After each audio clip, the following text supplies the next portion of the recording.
Hello Aylesford, Mrs Kindred here, and it's my delight to be able to bring you a little bit of a story today. I'm going to read to you something that's been a great family favourite for many, many years, and it's the How to Train Your Dragon book, and we've got quite a few books behind us, and I've got a few little dragons that are going to listen to our story today. It's all about a little boy called Hiccup, and his quest starts off with first of all having to get a dragon. Let's start. This is a note from Hiccup. There were dragons when I was a boy. They were great grim sky dragons that nested on the cliff tops like gigantic scary birds. Little brown scuttly dragons that hunted down the mice and rats in well-organised packs. Preposterously huge sea dragons that were 20 times as big as the big blue whale who killed for the fun of it. You'll have to take my word for it. The dragons are disappearing so fast they may soon become extinct. Nobody knows what is happening. They're crawling back into the sea from whence they came, leaving not a bone, not a fang in the earth for the men of the future to remember them by. So in order that these amazing creatures should not be forgotten, I will tell this true story from my childhood.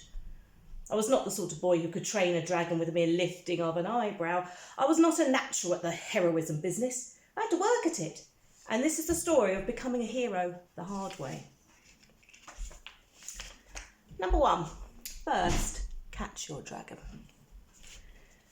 Long ago, on the wild and windy Isle of Berk, a smallish Viking with a longish name stood up to his ankles in snow.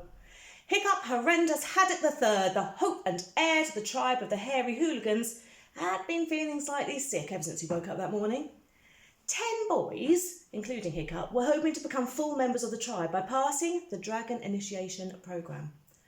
They were standing on a bleak little beach at the bleakest spot on the whole bleak island. A heavy snow was falling. "Pay attention!" screamed Gobber the Belch, the soldier in charge of teaching initiation. "This will be your first military operation, and Hiccup, you'll be commanding the team." "Oh, not Hiccup," groaned Dog's Breath and Durbrain, and most of the other boys. "You can't put Hiccup in charge, sir, he's useless."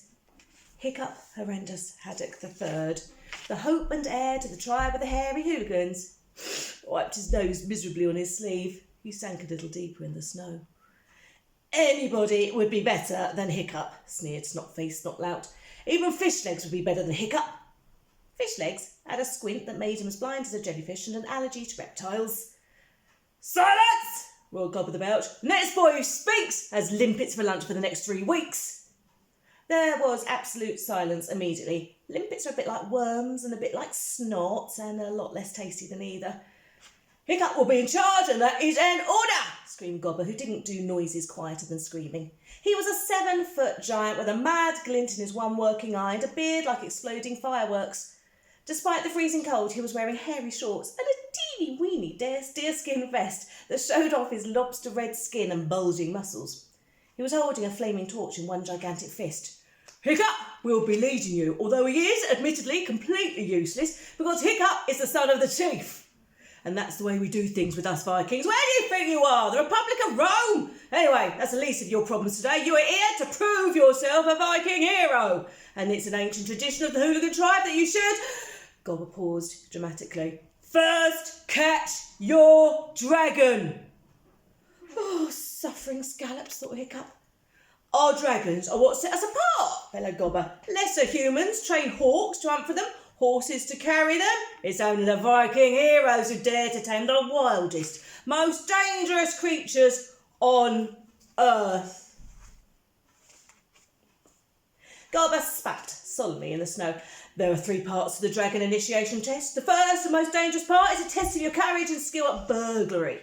If you wish to enter the hairy hooligan tribe, you must first catch your dragon. And that is why," continued Gobber at full volume, "I've brought you to this scenic spot. Take a look at the wild dragon cliff itself."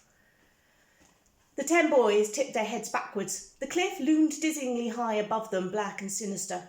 In summer, you could barely even see this cliff as dragons of all shapes and sizes swarmed over it, snapping, biting, sending up a cacophony of noise that could be heard all over Berk.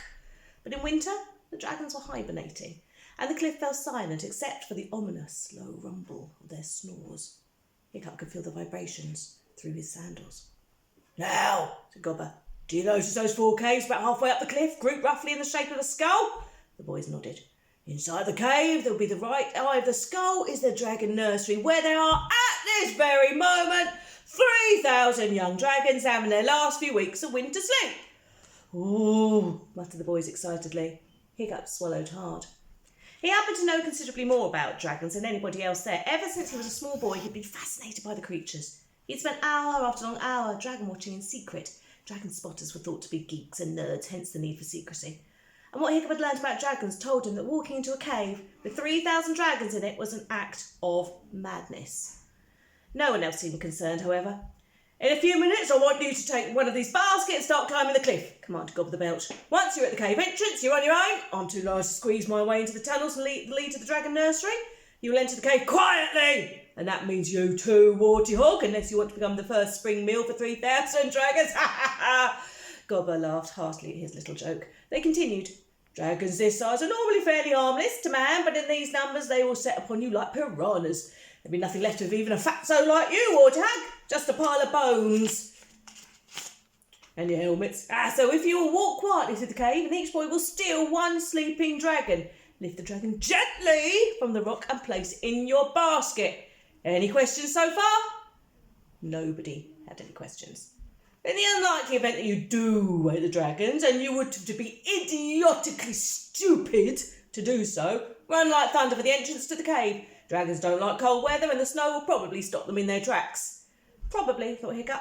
Oh well, that's reassuring. And that's where we'll stop today. Hope everybody is well. Sending you lots of love, and I can't wait to see you all soon. Bye, Aylesford!